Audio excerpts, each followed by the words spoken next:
I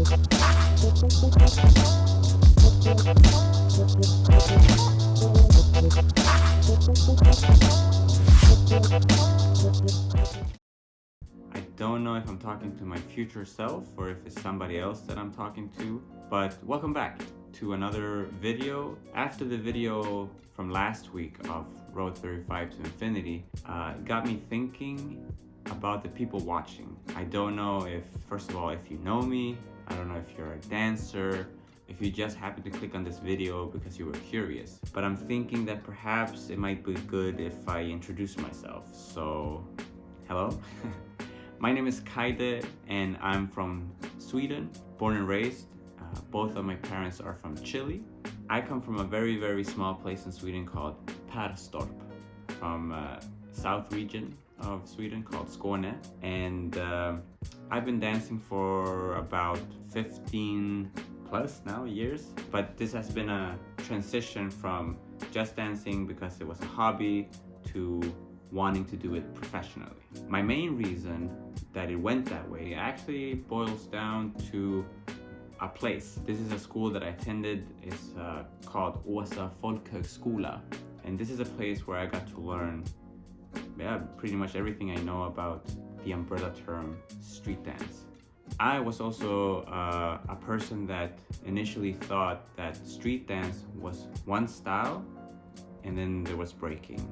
So you can imagine how quickly conversations got awkward when people asked me, what style do you dance? Street dance? But at least I know the difference now.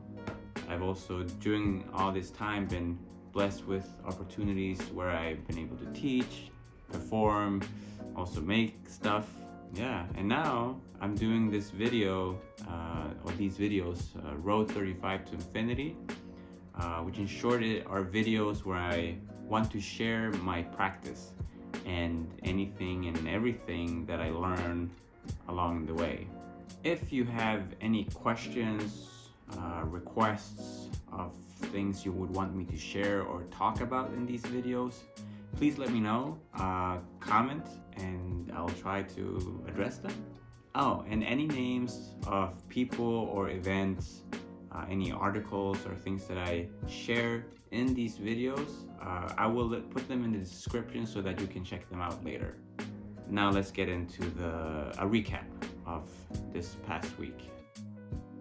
So I started off this whole project by being sick, but that made me kind of like start easy, and I looked at my overall practice, which I had split into two.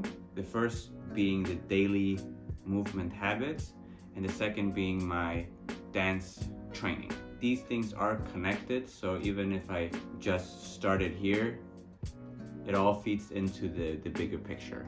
If you want to know more about the daily habits and why I picked this and that, you can just skip this and jump ahead a bit, and I'll see you there. So this last week started off me being sick and then me recovering from being sick, so I didn't feel like I had the energy to practice dance, but I did get the chance to teach later in the week, and teaching is a space that I'm grateful for because it's a space where I can share the things that I enjoy practicing myself. All these like exercises, the tasks, the concepts that I do, they need to be tangible as I explain them for the students. To make it tangible, it's fun, it's challenging, but it also encourages me to do that also outside of teaching, because the more tangible my practice become for others, the easier it becomes for me, I believe, to pinpoint what my traits are and then further develop them.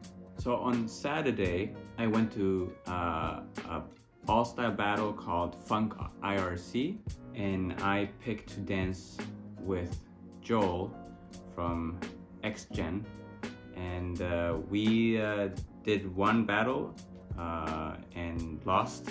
I had a good time, and I don't know if there's anyone else that maybe feels the same, but whenever I go to a competition and I lose against the people that win the whole event, it makes me feel less And that was the case this time.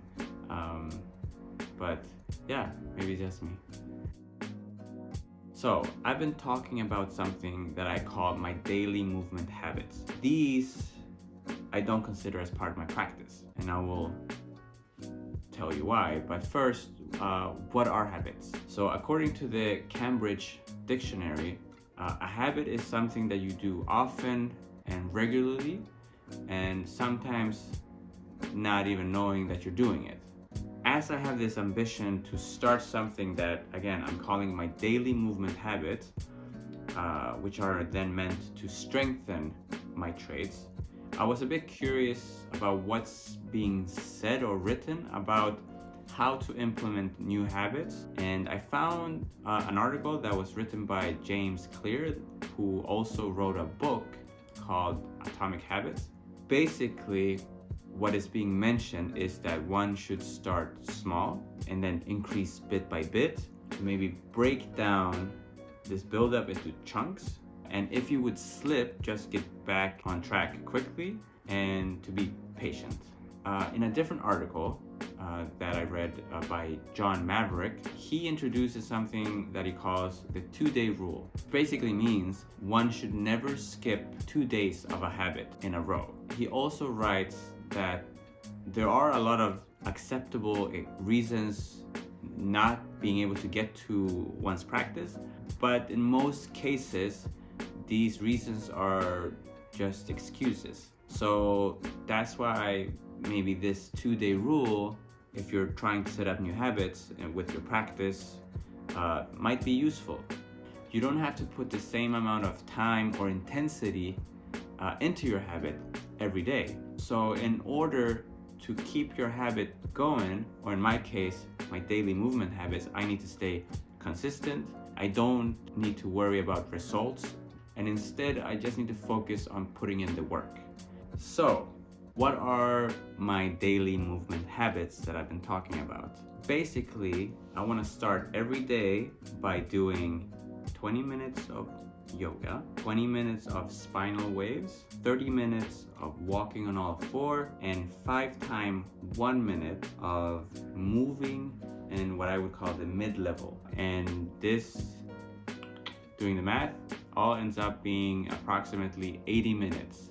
During the week, I managed to do it daily. There was one day where I had to make every habit shorter. Now, you might be wondering why I've decided to do these daily habits. Why specifically these 4? Why do I want to start my day like this? The idea of having a morning routine actually came from my bro Kev, who I believe had read a book called the 5 a.m. Club. So Kevin was basically starting his day at 5 a.m. by doing 20-minute physical activity or physical training, 20-minute meditation, and then 20 minutes of reading as the start of the day. And last summer, 2021, I went to visit Kev, and I also decided to join him one day to do his full morning routine, which got me motivated to do the same. I only managed to get up at 5 a.m. for roughly a week. Anyways, this was the start of me wanting to do something consistently. And the physical activity that I chose to do was yoga, which I had already been doing since 2020 when I started doing yoga through an app called Down Dog. And yoga has in general just helped me become more flexible. So I chose that as one of my movement habits. And when it comes to the spinal wave, that's something that I got introduced to in a workshop that I took by Ido Portal in Barcelona 2016. After this Ido Portal workshop, I continued doing spinal waves a bit sporadically, and it wasn't until 2020 when I was taking classes from Nika Jankovic, who had this as one of her exercises to do 20 minutes of spinal wave. And when it comes to dancing and moving, I've always considered myself stiff. So I felt like just by doing these spinal waves, it improved my the fluidity in my movement.